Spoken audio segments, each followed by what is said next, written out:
Hi hello ನಮಸ್ತೆ ಸ್ನೇಹಿತರೆ, ಎಲ್ರಿಗೂ ಕೂಡ ಮತ್ತೊಮ್ಮೆ ನಿಮ್ಮ ಯೂಟ್ಯೂಬ್ ಚಾನಲ್ಗೆ ಪ್ರೀತಿಯ ಸ್ವಾಗತ. ಇವತ್ತು ಬೆಳಗ್ಗೆ ಒಂದು 10 ಗಂಟೆಗೆ ಮತ್ತೊಂದು ಆ, ತುಂಬಾ ದುಃಖಕರವಾದಂತ ಸುದ್ದಿ ಧಾರವಾಡದಿಂದ ಬಂದಿರುವಂತದ್ದು. ತುಂಬಾ ಜನ ಈಗಾಗಲೇ ನೋಡಿರ್ತೀರ ಅದನ್ನ. ಧಾರವಾಡದಲ್ಲಿ ಇದು ಐ ಥಿಂಕ್ ಈಗಾಗಲೇ ನಡೆದಿರುವಂತ ಘಟನೆಗಳಲ್ಲೇ ಇದು ಅತ್ಯಂತ ದಾರುಣ ಘಟನೆ. ಯಾಕೆ ಅಂತಂದ್ರೆ ಕಳೆದ 4 ವರ್ಷದಿಂದ ಸ್ಪರ್ಧಾತ್ಮಕ ಪರೀಕ್ಷೆಗೆ ಓದ್ತಾ ಇದ್ದಂತ ಪಲ್ಲವಿ ಅನ್ನುವ ಆಸ್ಪಿರೆಂಟು ಮೂಲತಃ ಬಳ್ಳಾರಿ ಜಿಲ್ಲೆ ಕಗ್ಗಲ್ ಗ್ರಾಮದಕ್ಕೆ ಇವತ್ತು ಬೆಳಗ್ಗೆ ತನ್ನ ಪ್ರಾಣ ತ್ಯಾಗವನ್ನ ಮಾಡಿದ್ದಾಳೆ. ಆ, ಯಾಕೆ ಹೀಗೆ ದಿನೇ ದಿನೇ ಒತ್ತಡ ಆಗ್ತಾ ಇದೆ? ಈಗಾಗಲೇ ಮೊನ್ನೆ ದಾವಣಗೆರೆ ಜಿಲ್ಲೆ ಜಗಳೂರಲ್ಲೂ ಕೂಡ ಆಯಿತು. ಅಂಡ್ ನಮ್ಮ ರಾಯಚೂರು ಜಿಲ್ಲೆ ಬಾಗಲವಾಡದ ಗ್ರಾಮ ದೇವರಾಜ್ ಅಂತೇಳಿ ಆತ ಕೂಡ 25 ವರ್ಷ, ಇವತ್ತು ಕೂಡ 25 ವರ್ಷದ ಯುವತಿ. ಇವರೆಲ್ಲ ಕಳೆದ 4-5 ವರ್ಷಗಳಿಂದ ಕೂಡ ಕಾಂಪಿಟೇಟಿವ್ ಫೀಲ್ಡ್ಗೆ ಎಂಟ್ರಿ ಕೊಟ್ಟು ಪದವಿ ಆದ್ಮೇಲೆ ಕೂತ್ಕೊಂಡು ಓದ್ತಾ ಇದ್ದಾರೆ. ಅಟ್ಲೀಸ್ಟ್ ನೋಟಿಫಿಕೇಶನ್ ಆಗುತ್ತೆ, ಎಕ್ಸಾಮ್ ಬರಿತೀವಿ ಅಂತ ಒಂದು ಭರವಸೆಯಲ್ಲಿ. ಬಟ್ ಯಾವ ಭರವಸೆಗಳು ಕೂಡ ಉಳಿದಿಲ್ಲ ಅನ್ನೋ ರೀತಿ ಅವ್ರ ಮನಸ್ಸಿಗೆ ಅನಿಸಿ ಅವ್ರು ಈ ರೀತಿ ನಿರ್ಧಾರವನ್ನು ತೆಗೆದುಕೊಳ್ಳೋದಕ್ಕೆ ಮುಂದಾಗಿದ್ದಾರೆ. ಇದ್ರ ಬಗ್ಗೆ ನಾನಾ ಜನ ನಾನಾ ತರ ಮಾತಾಡ್ಬೋದು. ಕೆಲವರು ಯಾಕೆ ಫೇಸ್ ಮಾಡಿಲ್ಲ, ಎದುರಿಸ್ಬೇಕಿತ್ತು, ಇನ್ನು ಟೈಮ್ ಇತ್ತು, ಏಜ್ ಇತ್ತು ಅಂತ ಕೆಲವರು ಹೇಳ್ಬೋದು. ಇನ್ನು ಕೆಲವರು ಬೇರೆ ಬೇರೆ ರೀತಿ. ಬಟ್ ಒಂದು ಹೇಳ್ತೀನಿ, 4-5 ವರ್ಷದಿಂದ ಒಂದು ಮನಸ್ಸುಗಳು ಕೂತ್ಕೊಂಡು ಏನೋ ಒಂದು ಭರವಸೆ ಇರ್ತಾರೆ. ಎಲ್ಲರ ಮನೆ ಪರಿಸ್ಥಿತಿ, ಮನಸ್ಸಿನ ಪರಿಸ್ಥಿತಿ ಒಂದೇ ತರ ಇರಲ್ಲ. ಕೆಲವೊಂದು ಊರುಗಳಿಗೆ ಹೋದ್ರೆ ವಿಪರೀತವಾದಂತ ಒತ್ತಡ ಇರುತ್ತೆ. ತಂದೆ ತಾಯಿಗೆ ಅವಮಾನ ಮಾಡುವಂತ ಜನಗಳು, ಊರಲ್ಲಿ ಇರ್ತಕ್ಕಂಥ ಪರಿಸ್ಥಿತಿ, ಅವರ ಆರ್ಥಿಕ ಪರಿಸ್ಥಿತಿ ತುಂಬಾ ಇರುತ್ತೆ. ಈ ನಡುವೆ CM ಸಿದ್ದರಾಮಯ್ಯನವ್ರನ್ನ ಅಕ್ಷಾ ತಂಡ ಹೋಗಿ ಭೇಟಿಯಾಗಿರುವಂಥದ್ದು ಅವಕಾಶ ಕೊಟ್ಟಿದ್ರು ಮೊನ್ನೆ ಧಾರವಾಡ ನ್ಯಾಯಾಲಯದ ಮೂಲಕ. ಸೊ ಅಲ್ಲಿ ಭೇಟಿಯಾಗಿ ಈ ಒಂದು ಸಮಸ್ಯೆಗಳ ಬಗ್ಗೆ ಚರ್ಚೆ ಮಾಡಿರುವಂಥದ್ದು. ಅಂಡ್ ಒಂದು ಸ್ಪಷ್ಟವಾದಂಥದ್ದು, ಬರೀ ನಮಗೆ ಹೇಳಿ ಕಳಿಸುವಂಥದ್ದು, ನಾಳೆ ಮಾಡ್ತೀವಿ, ನಾಳೆದು ಮಾಡ್ತೀವಿ, ಇನ್ನೊಂದು ವಾರಕ್ಕಾಗುತ್ತೆ, ಭರವಸೆ, ಸುಳ್ಳು ಭರವಸೆಗಳು ಬೇಡವೇ ಬೇಡ. ದಯವಿಟ್ಟು ನಿಮ್ಮ ಕಾಲಿಗೆ ಬಿದ್ದು ಬೇಡ್ಕೋತೀವಿ, 50% ಮೇಲೆ ರೆಕ್ರೂಟ್ಮೆಂಟ್ಗಳನ್ನ ಶುರು ಮಾಡಿ. 56% ಬಗೆಹರಿಯಾದ ಕತೆ ಅದು. ಬೇಕಿದ್ರೆ ಮುಂದೆ ನೀವು ಅದನ್ನು ಕೋರ್ಟಲ್ಲಿ ಫೈಟ್ ಮಾಡಿಕೊಂಡು ಏನೋ ಒಂದು ಮಾಡಿ ಆ್ಯಡ್ ಮಾಡಿ. ದಯವಿಟ್ಟು ಸದ್ಯದ ಪರಿಸ್ಥಿತಿಯಲ್ಲಿ ಎಲ್ಲ ಆಸ್ಪಿರೆಂಟ್ಸ್ಗಳ ಜೀವನ ನಿಮ್ಮ ಕೈಯಲ್ಲಿದೆ. ಮಾನ್ಯ ಮುಖ್ಯಮಂತ್ರಿಗಳು ಈ ಕೂಡಲೇ ಇದ್ರ ಬಗ್ಗೆ ಒಂದು ಸಚಿವ ಸಂಪುಟ ಸಭೆ ಕರೆದು ಶೀಘ್ರದಲ್ಲೇ ಏನೇನಾಗಿದೆ ಸಮಸ್ಯೆಗಳನ್ನೆಲ್ಲ ಚರ್ಚೆ ಮಾಡಿ ಇನ್ನೊಂದಿಷ್ಟು ಅಮಾಯಕ ಬಡ ಜೀವಗಳು ಬಲಿಯಾಗುವ ಮುಂಚೆ ಒಂದು ಒಳ್ಳೆ ನಿರ್ಧಾರಕ್ಕೆ ಬರಬೇಕು ಅನ್ನೋದು ನಮ್ಮ ಒಂದು ಬೇಡಿಕೆ. ಇಲ್ಲ ಅಂತಂದ್ರೆ ಈ ಬಾರಿ ಬೇಡ್ಕೊಳ್ಳೋದೆಲ್ಲ ಮುಗಿದೋಯ್ತು ಕತೆ, ಬೇರೆನೇ ಆಗುತ್ತೆ. ಆಯ್ತಾ, ಅದನ್ನ ಹೇಳುವಂಥದ್ದೇ ಬೇಡ. ಅದು ಏನಾಗುತ್ತೆ ಅಂತಂದ್ರೆ ಈ ರೀತಿ ಹೋಗೋ ಜೀವಗಳು ಬೇರೆ ರೀತಿ ಹೋಗ್ಲಿ ಅಂತ ಸಿದ್ಧವಾಗ್ಬಿಡ್ತಾರೆ ಎಲ್ಲ ಆಸ್ಪಿರೆಂಟ್ಸ್ಗಳು. ಮೊನ್ನೆ ಅಷ್ಟೇ ಒಬ್ಬ ಆಸ್ಪಿರೆಂಟ್ನ ಹೋರಾಟದಲ್ಲಿ ಮಾತನ್ನ ಕೇಳಿದ್ರೆ ನೀವು, ಜೀವನದಲ್ಲಿ ಯಾವ ಆಸೆನೂ ಉಳ್ಕೊಂಡಿಲ್ಲ, ಏನಾದ್ರೂ ಆಗ್ಲಿ ಬಿಡು ಅಂತ. ಈ ರೀತಿ ಯಾಕೆ ಆಗ್ತಾ ಇದೆ ಅಂತಂದ್ರೆ ಎಷ್ಟು ದಿನ ಅಂತ ಕಾಯ್ತಾರೆ ಹೇಳಿ? ಕಳೆದ ಒಂದು BJP ಸರ್ಕಾರ ಇದ್ದಾಗ PSC ಪರೀಕ್ಷೆ ಆಗಿರೋಣ ಅದು ಇದು ಅನ್ಕೊಂಡು ಅವ್ರು ಹಿಂಗೆ ಸಮಯ ಕಳೆದ್ರು. ಹಾಗೆ ನೀವು ಬಂದ್ರಿ ಒಳ ಮೀಸಲಾತಿ ಅಂತೇಳಿ, ಮೀಸಲಾತಿ ಕೇಸ್ ಅಂತೇಳಿ ಮತ್ತೆ ನೋಟಿಫಿಕೇಶನ್ಗಳನ್ನ ಮುಂದೂಡುವಂಥದ್ದು. ಅಟ್ಲೀಸ್ಟ್ ಏನಾದ್ರೂ ಒಂದು ಇಮಿಡಿಯೇಟ್ ಆಗಿ ಆ ಒಂದು ಜೀವಗಳಿಗೆ ಬೆಲೆ ಇಲ್ವಾ? ಅವ್ರ ತಂದೆ ತಾಯಿ ಮನೇಲಿ ಮಕ್ಕಳನ್ನ 21 ವರ್ಷ ಓದಿಸಿ ದೊಡ್ಡವ್ರನ್ನ ಮಾಡಿ ಕಷ್ಟಪಟ್ಟು ಸಾಲ ಸೂಲ ಮಾಡಿ ಧಾರವಾಡದಲ್ಲಿ 4-5 ವರ್ಷದಿಂದ ಓದಿಸಿರ್ತಾರೆ ಅಂದ್ರೆ ಅವ್ರಿಗೆ ಅದೆಷ್ಟು ಮನಸ್ಸಲ್ಲಿ ನೋವಿರುತ್ತೆ. ಈಗ ಆ ಮಕ್ಕಳನ್ನ ಅವ್ರು ವಾಪಸ್ ಪಡ್ಕೊಳಕ್ಕಾಗುತ್ತಾ?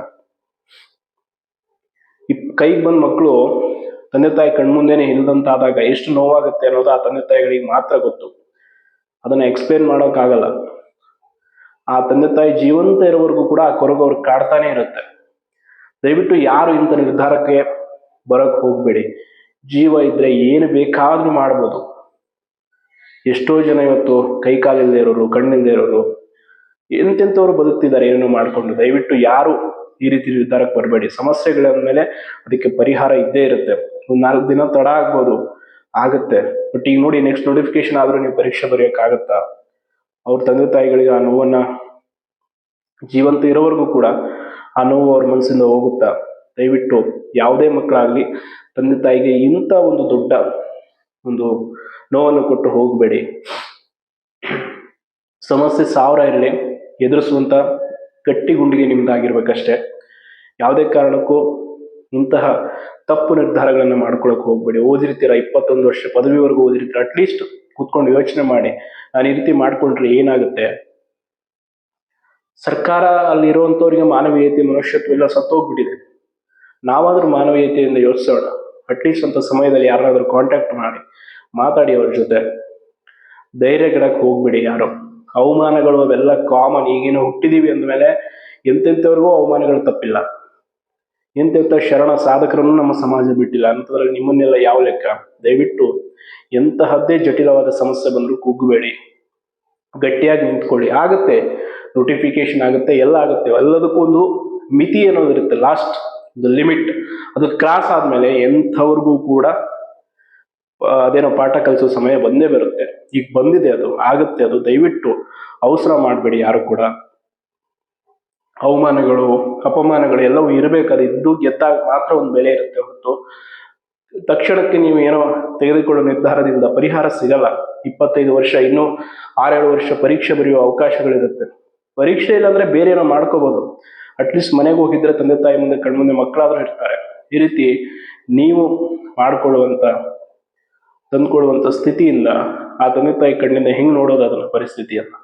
ನಮಗೆ ಬೆಳಗ್ಗೆ ಒಂದು ಹಾಫ್ ಅನ್ ಅವರ್ ಕೈಕಾಲೆಲ್ಲ ಆಡ್ಲೇ ಇಲ್ಲ. ಏನಿದೆ ಈ ರೀತಿ ದಿನೇ ದಿನೇ ಪರಿಸ್ಥಿತಿ ಹದಗೆಡ್ತಾ ಇದೆ. ಒಬ್ರಲ್ಲ ಇಬ್ರಲ್ಲ, ಇದೇ ತಿಂಗಳಲ್ಲಿ 4 ಜನ ಆಯ್ತು. ದಿನದಿಂದ ದಿನಕ್ಕೆ ಆಗ್ತಾ ಇರೋ ಈ ಸ್ಥಿತಿಯನ್ನ ನೋಡಿದ್ರೆ ಸುಮ್ಮನೆ ಇದೆಲ್ಲ ಯಾವುದು ಬೇಡ ಅನ್ನೋ ಪರಿಸ್ಥಿತಿಗೆ ಬಂದ್ಬಿಡುತ್ತೆ. ಬಟ್ ಆದ್ರೂ ಈಗಾಗಲೇ CMಗೆ ಭೇಟಿ ಮಾಡಿ ಈ ವಿಷಯದ ಬಗ್ಗೆ ತಿಳಿಸಿರುವಂಥದ್ದು ಇದೆ.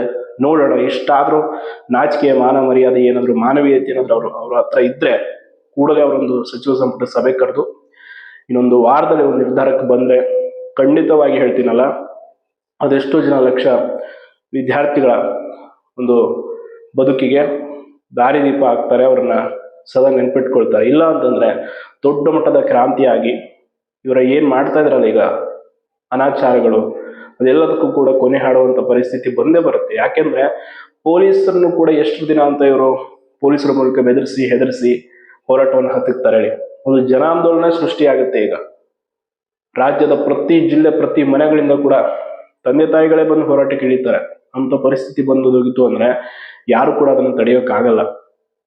ದಯವಿಟ್ಟು ಈ ವಿಷಯದಲ್ಲಿ ಸರ್ಕಾರ ಏನಾದ್ರೂ ಒಂದು ನಿರ್ಧಾರ ತೆಗೆದುಕೊಳ್ಬೇಕು. ಇನ್ನೂ ಕೂಡ ಈ ಅಮಾಯಕ ಬಡ ಮಕ್ಕಳ ಪ್ರಾಣಕ್ಕೆ ಏನೂ ಆಗೋದು ಬೇಡ.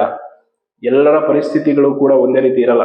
ತುಂಬಾ ಜನ ಮೊನ್ನೆ ನಾನು ಈ ರೀತಿ ಆದಾಗ ಕೂಡ ರಾಯಚೂರಿನ ವಿಚಾರದಲ್ಲಿ ಹಲವಾರು ಜನ ಮಾತಾಡ್ತಾ ಇದ್ರು, ಯಾಕೆ ಆ ರೀತಿ ನಿರ್ಧಾರ ತೆಗೆದುಕೊಳ್ಬೇಕು, 25 ವರ್ಷ ಇನ್ನೂ ಅವಕಾಶ ಇತ್ತು ಅಂತ. ಬಟ್ ಅದು ನಾವು ಹೇಳ್ತೀವಿ, ಅವರ ಮನಸ್ಸಲ್ಲಿ ಒಳಗಡೆ ಏನಿರುತ್ತೋ ಯಾರಿಗೆ ಗೊತ್ತು. ಅವರ ಮನಸ್ಸಿನೊಳಗಡೆ ಆಗಿರುವಂತ ನೋವನ್ನು ನಾವೇನು ಸರಿಪಡಿಸೋಕೆ ಆಗಲ್ಲ. ಹಂಗಂತ ಆ ನಿರ್ಧಾರವನ್ನು ತೆಗೆದುಕೊಳ್ಳಬಾರ್ದು. ಬಟ್ ಆ ಟೈಮಲ್ಲಿ ಅವರಿಗೆ ಸರಿಯಾಗಿ ಮಾರ್ಗದರ್ಶನ ನೀಡುವಂಥವ್ರು ಇರಲ್ಲ, ಮನಸ್ಸು ಕುಗ್ಗು ಹೋಗಿರುತ್ತೆ.